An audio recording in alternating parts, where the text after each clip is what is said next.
Hello, magandang gabi sa inyong lahat. Kahapon, no, pinakinggan natin yung yung hearing regarding do sa tiyahin ng isang shooter sa Tacloban. Ngayon, yung friend naman, pakinggan natin yung yung kwentuhan nila. Sir. Miss Janica, si Jeric naman po na kapatid nyo, anong klaseng tao yung kapatid ninyo? Si Jeric po ay mabait po siyang bata tapos friendly. Magkaibigan nga po sila ni Nash, yung dalawang suspect. Mag-classmate Dalawang suspect talaga eh. sila nung grade 8 sila. Pero yung best friend niya is yung Nash, yung grade 8. So best friend pa niya, si Opo. Elias Nash at kaibigan din niya si Elias Rod. Opo. Naging kaklase pa sila. Opo. Pero binaril siya. Opo. Paanong nangyari? Kasi nung time daw na yun, class hour po kasi yun. Tapos pinakuha sila ng sketchpad ng teacher nila para mag-drawing. Tapos nakarinig po sila ng parang biglang sumabog. Tapos hindi po nila pinansin agad kasi malayo pa daw yung yung sound. Pero po sila napaisip kasi papalapit na Oh, unusual yun eh. Yung bigla may sasabog na ganun. papalapit na daw yung sound yung barrel. Tapos biglang may mga estudyante nagtakbuhan tas may sumisigaw na baril daw. Tas nung time na yun, sinabi ng guro nila na magtago na daw sila doon sa likod, which is doon sa may bintana nila, malapit sa desk ng teacher nila. Tas Yung sa US, kung makakapanood kayo, meron ako napanood sa school, yung nila, yung pinto nila naka-design sa pang mass shooting talaga. Parang ang itsura niya, parang steel plated yung yung pinto, tapos meron siyang opening na pwede ka sumilip sa labas. 'Di ba? Sana maging standard din dito sa para just in case na may mass shooting, yun ang ilalagay nila sa pintuan. Para kahit na katulad nun, 'di ba, tinutulak para hindi mabuksan yung pinto. At least may laban para kahit barilin yung hindi tatagos sa pinto. May ganun eh, napanood ko yung documentary na yun eh. Tapos may isang spot doon na pwede nilang silungan just in case sa bintana, 'di ba? Yung barel. Sana hindi naman sa kukonsintihin natin yung yung yung pangyayari na ganun. Pero naniniwala ako, wag naman sana, no? Knock on wood. Mas mabuting sigurado na tayo na pag may nangyaring ganun, may drill na para dyan. Kahit nga US, di ba? Gumagawa ng ganyan eh. Yung drill para sa kasi sa ayot, sa gusto natin, ayoko sabihin na hindi mapipigilan eh. Wala naman kasi may gusto nito eh, pero iba pa rin talaga kasi kung meron tayong handa na gagawin, 'di ba? tas after nun, dumapa daw si Jeric, sabi niya sa akin. Tas sumilip siya sa may bintana, nakita niya yung dalawang suspect, yung Rod tapos yung Nash. Pero yung Nash nakamas daw. Tas si Nash lang yung nakita niyang may dalang baril. Tas after nun, pumunta daw sa kabilang classroom yung dalawang suspect. Tas sinabihan sila ng teacher nila na lumipat daw sila Jeric ng pwesto. Tas nung lilipat na si Jeric, hindi po nila namalayan na si Nash nasa likod na pala ng classroom nila. Papatayo pa lang siya, binaril siya, doon siya binaril, nakatalikod siya. So binaril siya ng dati niyang best friend Opo. at kaklase. So meaning wala na talagang kinikilala to. Pwede ako for me, mukhang although na kinukonsidera pa rin yung bullying, no? Pero parang malabo na yung bullying kasi kung ano na lang yung mababaril eh. Sus Marios, ano pong mga sugat ang natamo ni Ano po, Jeric? dito siya nabaril sa likod, tas tumagos dito, tas natamaan yung dito niya. So binaril sa likod, Opo. tumagos sa leeg, and then Nakasurvive. Hindi po. tumama pa sa baba. Inopera siya kahapon, di ba? Opo. Buti Kumusta naman. na po yung kalagayan niya at May, alam niyo na po ba kailan kaya madi-discharge? wala pa pong kung kailan i-discharge. Kasi kahapon pa lang siya naoperahan.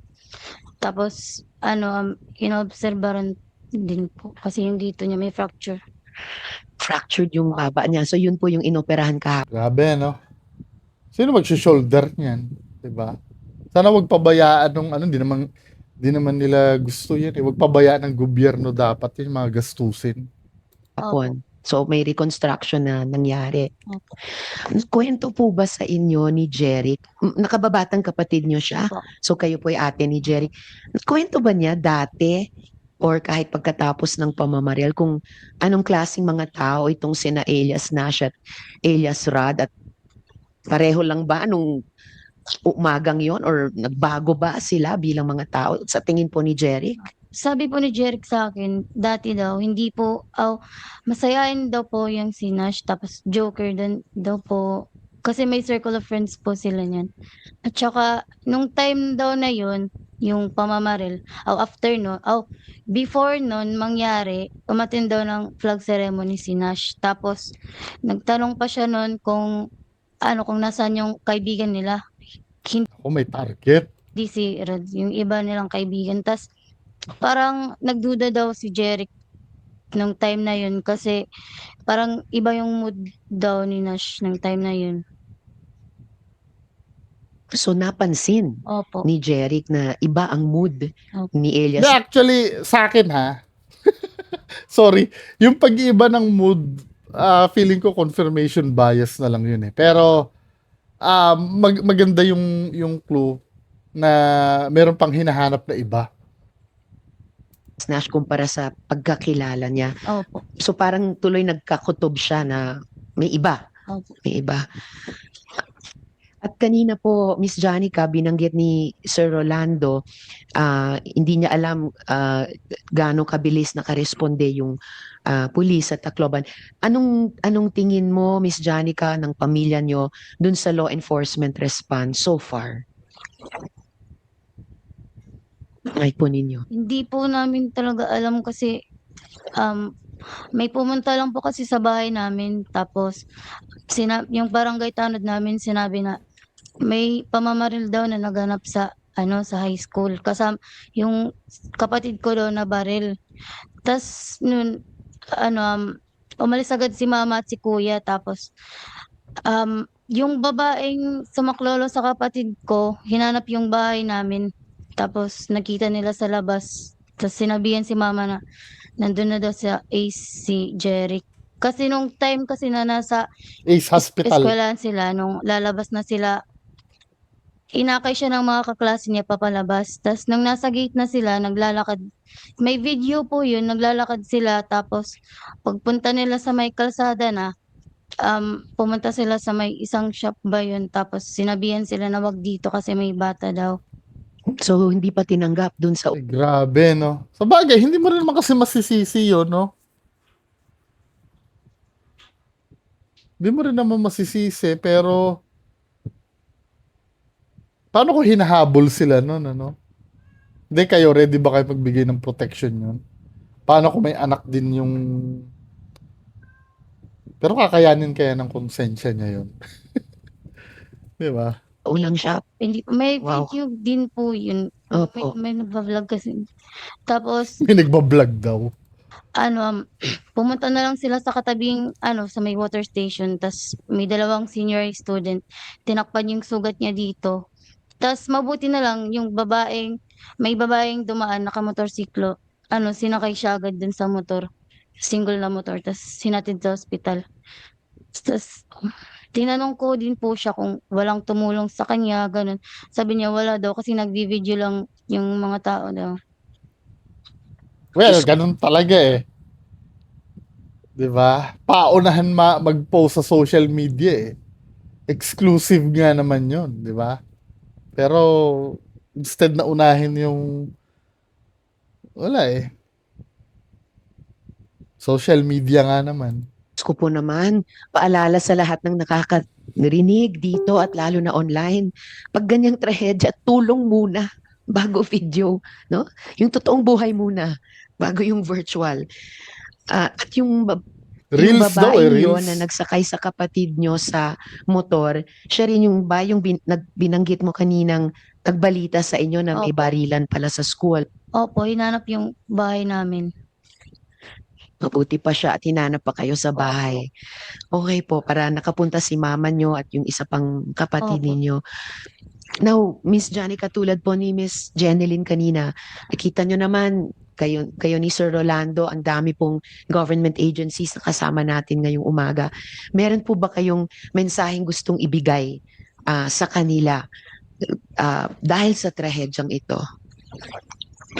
Gusto ko lang pong mensahe is sana mabigyan ng pustisya yung mga nabiktima, lalong-lalo na po sa mga namatayan. At sana po hindi maging hadlang ang pagiging minor de edad para makulong. Kasi parang Talinong bata. Matalinong bata. unfair naman po na ganun-ganun na lang. Tapos, Kasi hindi maging lang tayo, no? Oo, naiintindihan ko yung welfare ng bata. Yung bang yung pwede pa magbago, no? Siyempre, nasasabi natin yun kasi wala tayo dun eh. Or hindi tayo naapektuhan, di ba? Nakakapag-isip tayo na, may pag-asa pa kasi magbago yan. Kailangan imolde yan, para siya ay maging, alam mo yon, yung magbago siya. May sinasabi si Earvlog kasi pag kinulong mo daw yan, at pag lumabas yan, mas lalo daw magiging criminal yan. May point naman siya, no? Pero kasi, sa akin, yung pagpapakulong dun, ang main reason nun, mabigyan ng justice yung mga victims eh. Hindi dahil para parusahan at katakutan ng iba. Para sa death penalty daw, di ba? Kaya daw nila ayaw sa death penalty ay hindi naman daw effective na panakot sa mga kriminal. Mas lalo na ang kulong. Di ba? Madami na nga ang kinukulong, hindi pa rin natatakot yung mga kriminal, di wag na rin tayo magpakulong.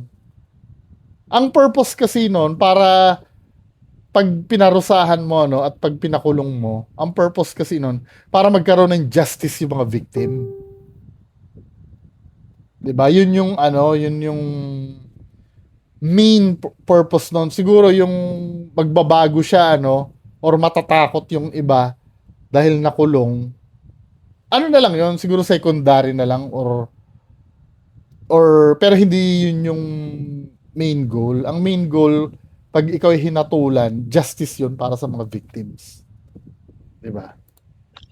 gusto ko rin pong ipahayag na sana po hindi sila yung mga tao po sa social media gumagawa ng mga fake news about namatay daw yung kapatid ko. Tapos ginamitan nila ng AI yung picture niya kasama siya sa mga namatay. Tapos pinapakalat nila. Lalo na po yung ibang content creator ginawa nilang content yung kanyang bagay. Wala namang masama yon sa paggawa ng content doon kasi andito na tayo sa digital age eh. Ang masama doon pag babaguhin mo yung istorya, sometimes kasi ang nakapag-trigger nung gano'n yung alam mo yung maiba ka. Parang iba yung mapapanood sa'yo sa iba. So gagawa ka ngayon ng paraan para yung mapapanood sa'yo iba. 'Di ba? Kasi kung halimbawa ang sasabihin ko dito ay napanood nyo rin lang naman sa balita ang iba, malamang hindi nyo na ako panonoorin. 'Di ba? Kaya kailangan gumawa ako ng thumbnail na mapukaw yung attention nyo. Ganun kasi nangyayari minsan eh. Kahit hindi na siya totoo. 'Di ba? Grabe, sa pamilya nyo, sa lahat ng pamilya, hindi naman ito content, no? Opo. Totoong buhay to, trahedya sa inyong mga mahal sa buhay. Parang, again, sa lahat ng nakakarinig, lalo na online, aral po ito sa atin pakikiramay muna, pakikipagkapwa muna, at lalong wag pasinungalingan ng isang bagay na napaka-terrible na. Kayo po, Sir El Rolando, terrible. meron din po ba kayong mensaheng gustong ibigay bilang pamilya ng nasugatan sa amin pong lahat ditong Yun din taga-gobyerno? Gusto ko rin ibaba yung 15 to 12 years old na para hindi na pamarisan yung paggagawa ng krimen. Dahil kung hindi natin ibababa yan, mamimihasa yung mga minor de edad na yan eh. Marami pang batang papatayin.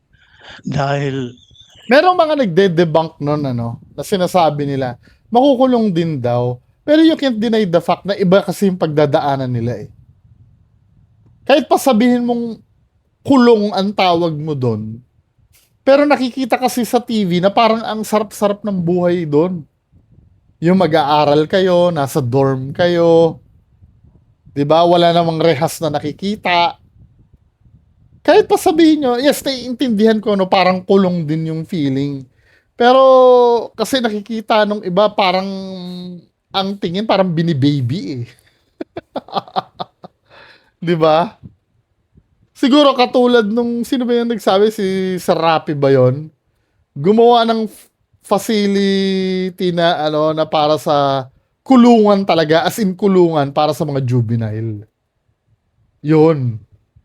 Pero yung pinapakita nyo sa TV na, hindi, ano rin po ito, kulong din ito, hindi eh. May comfort kasi nakikita yung mga biktima dun sa ginagawa.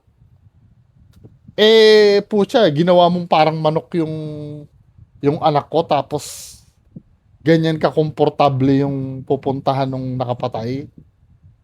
Di ba, men? hindi sila makukulong.